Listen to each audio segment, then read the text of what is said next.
भगवान श्री राम यहां पर अपने पूज्य पिताजी का पिंडदान करने के लिए आए थे। आचार्य गणों से चर्चा की, आचार्यों से चर्चा की तो लक्ष्मण को भेजा कि जाओ सामग्री एकत्रित करो। सामग्री एकत्रित होने में विलंब हुआ। शुभ मुहूर्त कम ही समय के लिए रहा होगा। राम जी भी चले गए किसी कार्य से, बोले चलो हम देख के लाते हैं। अब वो मुहूर्त बहुत ही कम समय के लिए था, ऐसा कहा गया। उस समय पंडित जी ने कहा और सीता मैया ने कहा कि आप पूजा प्रारंभ कीजिए, हम पूजा करते हैं, तब तक आ जाएंगे राघवेंद्र सरकार हमारे पतिदेव। पंडित जी ने पूजा प्रारंभ की, नहीं आए, पिंडदान का समय हो गया। वहीं से बालू के पिंड बनाकर सीता मैया ने कहा कि हम ही दे देते, दिए।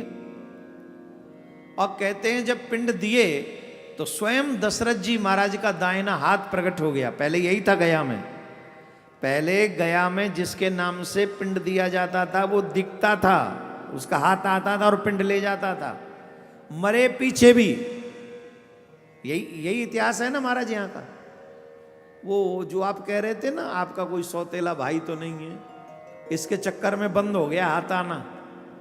ये भी पूरी कथा है यहाँ की, वो हम नहीं बताएंगे, समाज को कोई प्रेरणा देने वाली नहीं है वो, उससे क्या सीखोगे आप, तो वो इसलिए नहीं बोलेंगे।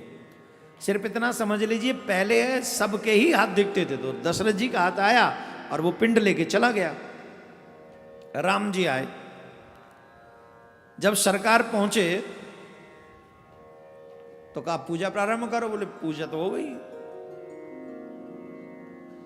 पिंड तो हमने दे दिया। पिताजी ने पिंड स्वीकार किया। बोले हाँ स्वीकार किया। बोले गवाही कौन देगा, हमें कैसे लगे भाई, स्त्री देवियां तो पिंड दान कैसे करेंगे, वो स्वीकार कैसे हुआ। बोले ये गाय से पूछ लो, ब्राह्मण देवताओं से पूछ लो, और ये जो फाल्गु नदी है इससे पूछ लो, इन सबको मालूम है। कौन सा वृक्ष है, बट वृक्ष, इनसे पूछो, इनको मालूम है। राम जी ने पूछा तो महाराज कई मुकर गए, ब्राह्मण देवता मुकर गए, फल्गु नदी मुकर गई, गाय भी मुकर गई, डर गए। और राम जी पूछ रहे हैं, पता नहीं कुछ और न हो जाए, राम जी के हाथ में तो वैसे ही बल तो बल है उनका। गाय ने भी कहा मैं तो नहीं पता, ब्राह्मण देव बोले नहीं पता, फल्गु नदी बोली नहीं पता। सीता मां को क्रोध आ गया, तुम लोगों के सामने सब हुआ और तुम सब देखे, और देखने के बाद भी तुम झूठ बोल रहे हो। साफ दे दिया, ब्राह्मणों से को कहा कि तुम कभी संतुष्ट नहीं होगे, चाहे कोई कितनी भी दक्षिणा दे जाए तुम्हें। गाय से कहा कि तेरा मुख कभी अब पूजनीय नहीं रहेगा, कलयुग में आने के बाद तुझे अभक्ष भी भक्ष करना पड़ेगा। ये साफ दे दिया सीता मां ने। और फल्गु नदी से कहा कि हमेशा नदियां ऊपर बहती है ना, अब तू नदी बन के ऊपर नहीं नीचे बहेगी, तू दिखेगी नहीं किसी को, ये साफ दे दिया। लेकिन बड़ वृक्ष को कहा कि तुमने अकेले ने मेरा साथ दिया है।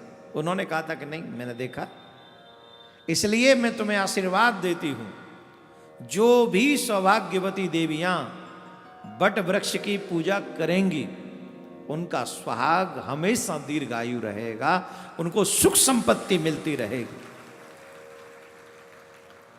इसीलिए मैं आपको एक और बहुत अच्छी बात बता दूं, पितृपक्ष में जो लोग अपने हाथों से